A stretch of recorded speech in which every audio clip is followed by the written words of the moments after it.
Naomba niende kwenye jambo la tatu. Jambo la tatu, mjaribu huja kama muuaji. Hayo majaribio ya kiferi, mjaribu huwa anakuja kama muuaji. Inawezekana haji kukuua wewe direct, anafanya majaribio ya kuua ili wewe utiishwe ukate tamaa. Unanielewa vizuri? Anafanya mashambulio ya uaji pembeni huku. Anaweza kaua uchumi, anaweza kaua biashara, anaweza kaua watoto, anaweza kaua familia, lakini amekuja kwa njia ya tatu ya kuua, ili kwa njia ya kuua unaweza ukatiishwa ukafa moyo. Kitabu cha Ayubu sura ya kwanza mstari wa 13. Maneno ya Mungu yanasema, ilitukia siku moja hao wanawe na binti zake walipokuwa wakila na kunywa divai katika nyumba ya ndugu yao mkubwa. Mjumbe akamfikiria Ayubu na kumwambia, hao ng'ombe walikuwa wakilima na punda walikuwa wakilisha karibu nao. Mara Waseba wakawashambulia, wakawachukua wakaenda nao. Naam, wamewaua hao watumishi kwa makali ya upanga. Mimi peke yangu nimepona, mimi tu kukuletea habari. Anazungumza Washeba waliposhuka wakawaua watumishi, si ndio? Unafikiri ile kesi ilikuwa inawahusu watumishi wa Ayubu? Ile kesi ilikuwa inamhusu nani? Wamechukua ng'ombe alafu wafanyakazi wamewachinja wote, afa maacha mmoja. Yule mmoja hakumwacha tu, walimwacha mtu ili akapeleke taarifa ambayo itaumiza, kwa sababu Ayubu anaweza asipate taarifa. Walikuwa anaweza, shetani alikuwa anaweza kuua wote, asibakishe hata kupeleka taarifa. Lazima wepo mtu mmoja kukuletea umbea, si tu umbea, kukuumiza moyo. Alafu kumbuka pale juu anazungumzia wana wa Ayubu, alafu hatoi hatima ya wana wa Ayubu. Umenielewa? Ilikuwa siku moja wana wa Ayubu wakiwa kwa ndugu yao mmoja wa kila sikukuu, alafu inaanza Washeba imeweka kiporo, maana hiyo matukio ni ya siku hii. Endelea mbele. Anasema 16, huyo alipokuwa akali akinena, akatokea na mwingine na kusema, moto wa Mungu umeanguka kutoka mbinguni na kuwateketeza kondoo na wale watumishi na kuwaangamiza. Mimi peke yangu nimepona, mimi tu kukuletea habari. Huyo alipokuwa akali akinena, akatokea na mwingine na kusema, Wakaldayo walifanya vikosi vitatu, wakawaangukia ngamia, wakaenda nao. Naam, wamewaua wale watumishi kwa makali ya upanga. Mimi peke yangu nimepona. Ndipo Ayubu akainuka, akalilalua joho lake, kisha akanyoa kichwa chake na kuanguka chini na kusujudia. Akasema, mimi nilitoka tumboni mwa mama yangu niliuchi, nami nitarudi tena huko uchi vile vile. Bwana alitoa na Bwana ametwaa, jina la Bwana na lihimidiwe. Amen. Kuna wakati shetani hatafuti hao anaowaondoa, anakutafuta wewe. Lakini akiangalia moyo wa wewe uko wapi. Hakuna mtu ambaye moyo wake hujashikamana na mali na familia. Lakini shetani anajaribu kuzunguka, akapiga punda akaacha mtu mmoja wa kupeleka maumivu, akapiga kondoo akaacha mtu mmoja wa kupeleka maumivu, akapiga ngamia akaacha mtu mmoja wa kupeleka maumivu, akapiga watoto wake akaacha mtu mmoja wa kupeleka maumivu. Alafu ghafla ilipofika jioni amezungukwa na watu waliobeba nini? Maumivu. Wote wameleta maumivu ya kifo. Hiki kifo hakimuwahusu wale watu kabisa, wala shetani hakuwa na mgogoro wa mifugo, wala shetani hakuwa na migogoro na watoto wa Ayubu, wala watoto wa Ayubu hawakuwa na dhambi. Naomba nielewe mtu wa Mungu, kuna wakati ukipita unahisi labda huyu mtu ana dhambi, hawaliyekufa na dhambi. Kuna wakati sio dhambi, kuna mgogoro mkubwa kwenye ulimwengu wa kiroho. Kuna viwango vya mtu vinadai kwenda kwenye hatima fulani, na shetani amesimama pale akijaribu kwamba Mungu huyu mtu, kwa sababu nikipiga hivi huyu mtu anaweza kukuacha mara moja. Kwa sababu ya ule mgogoro Mungu anaamua kwamba nenda, huyo hawezi kuniacha. Na shetani anaingia kwenye hiyo familia, anapiga watoto, anapiga fedha, anapiga vitu kadha wa kadha. Akicheka na kuta bado kuna jamaa amesimama, anamwambia bado ni Yehova na nitaendelea kuabudu. Shida sio kwamba shetani alikuwa na mgogoro na wana wa Ayubu. Ameleta kifo kwenye nyumba ya Ayubu ndani ya siku moja. Sio kwa sababu kuna mtu ana hatia, ni kwa sababu anatafuta nani? Ayubu. Bwana Yesu asifiwe sana. Kuna wakati shetani anakuja kwa kuua, lakini sio ana lengo la hao waliowaua. Ameanzia huko ili kudhoofisha moyo wako. Amepiga akili ya mtoto shuleni, hajaanzia huko, anatafuta moyo wa mtu. Amepiga biashara, shida sio biashara, anatafuta moyo wa mtu. Mwambie Mungu, nitasimama kwa jina la Yesu ali hai. Ayubu akasimama kwa imani. Viwango vya kiroho viliashiria uwezo wa Ayubu aliyokuwa nao.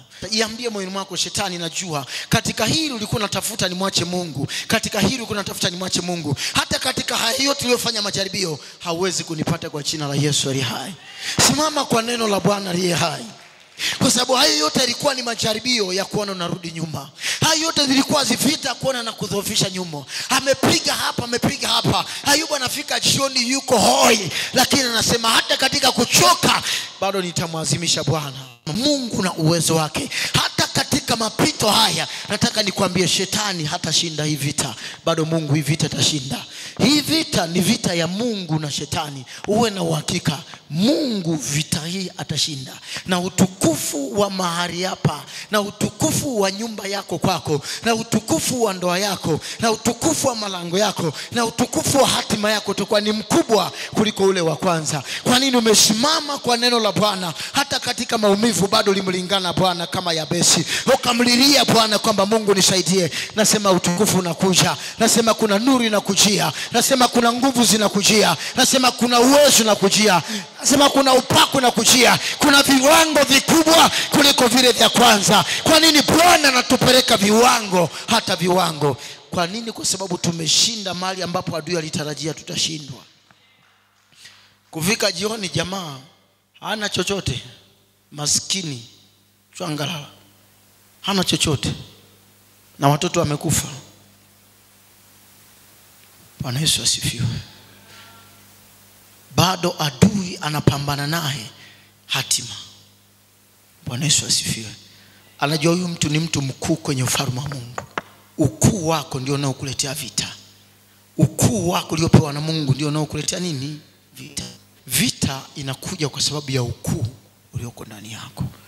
Huo ukuu Mungu alioweka ndani yako ndio unainua vita kuwa kubwa. Vita yako kubwa sio kwa sababu ya watu. Acha kuangalia watu, utawakasirikia. Vita ni kwa ajili ya ukuu tulio nao. Vita iliyoko kwa ajili yetu ni kwa sababu ya ukuu. Kama vita inakuja kwangu nikianza kuangalia watu, nitachoka. Vita ni kwa ajili ya ukuu. Na ndio maana Daudi hakupigana na Sauli, aliacha mbingu zipigane kwa ajili ya Sauli.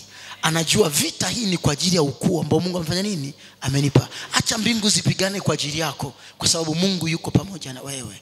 Kwa sababu adui alipoona ukuu wa Daudi, aliinua vita. Nyamaza, endelea kupigana. Adui akiona hali yako ya uchumi, atainua vita tu kwenye biashara. Majirani wataanza kukasirika, sio kwa sababu umewakosea, ni kwa sababu ameanza kuona unauza sana kuliko wao. Bwana Yesu asifiwe sana. Haujanyang'anya wateja wao, ila mafuriko ya wateja yanawatiisha. Huyu mtu anakoenda ni hatari. Vita inainuka kwa ajili yako. Ayubu amepoteza watoto wake. Kwani wamekosea nini? Na Ayubu alikuwa anatoa sadaka kwa ajili ya watoto wake. Biblia inasema, si ndio? Kwa walikuwa ni watakatifu, wameoshwa, wamekufa. Mungu amemruhusu adui, wamepigwa. Hakuna hatia, ni vita. Adui amekuja kwenye level ya kuua. Ukifika kwenye level ya kuua, mwambie Mungu, ninakushukuru maana nimefika kwenye level kubwa. Mimi ni mtu hatari kwenye kambi ya adui. Wewe ni mtu hatari kwenye kambi ya adui, usiogope. Ukifika kwenye hivyo viwango, wewe ni mtu hatari kwenye kambi ya adui. Adui anapeleka majeshi kulingana na aina ya mtu. Unanielewa vizuri? Hatimaye mzidi kuwa hodari katika Bwana na katika uwezo wa nguvu zake. Vaeni silaha ya Bwana, kwa sababu kila vita inayokuja inakuja kulingana na uwezo wako. Kwa ukiona umefika kwenye hilo daraja, ujue kuna mahali unaenda. Kuna mahali unaenda. Bwana Yesu asifiwe sana. Adui huja kuua. Biblia inasema adui huwa anakuja kuvunja, kuiba na kufanya nini? Na kuua. Kwa ukiona anakuja kuua, ujue kuna mahali umemzidi. Kuna mahali amefurukuta huku chini. Ameleta umbea, we amechemka. Ameleta uzushi, amechemka.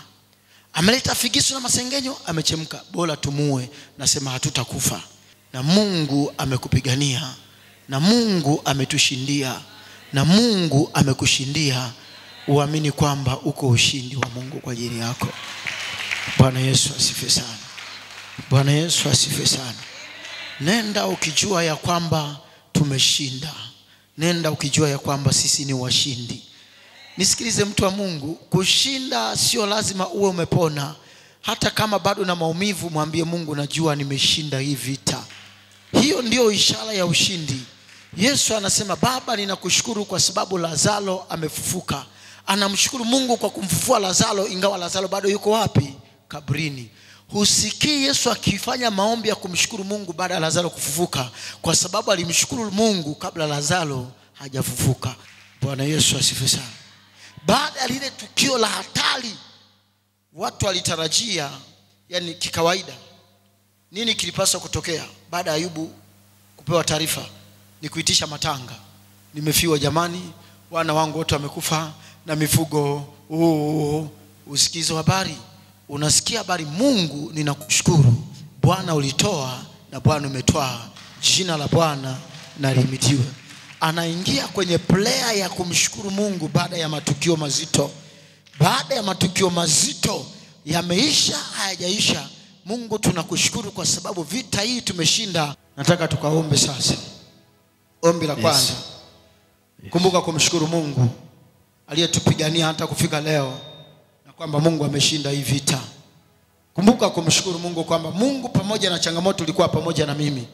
Iwe changamoto kazini kwako, kanisani, hali iliyokuwa adui amekusudia mabaya, mwambie Mungu tunakushukuru maana hivi tumepigana na umeshinda. Jambo la pili, futa kila vitisho. Kila mmoja hapa anaweza kuwa na majeraha ya vitisho ndani ya moyo wake. Ondoa kila vitisho, kila majeraha ya vitisho, mashutumu ya kila aina na kila namna kwa ajili yako na kwa ajili ya kanisa. Nenda kafute na kuondoa. Ondoa hayo majeraha na mashutumu na maumivu ulionao kwenye moyo wako. Futa. Tangaza leo kwamba nimeshinda. Ondoa maumivu. Bwana Yesu asifiwe sana.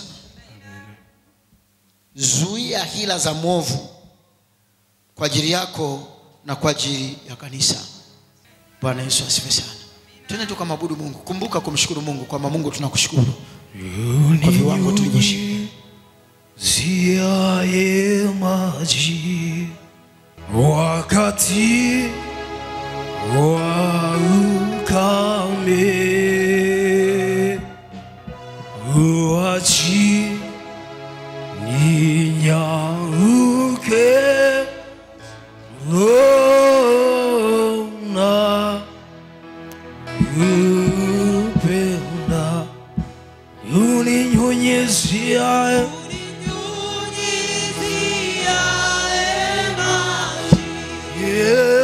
wakati ati uachi Baba, mwabudu Bwana, nakupenda Yesu, uninyunyiziaye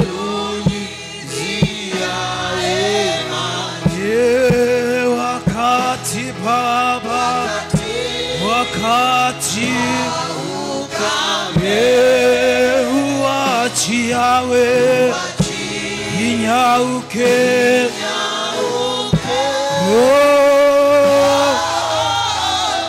Ongeza sauti.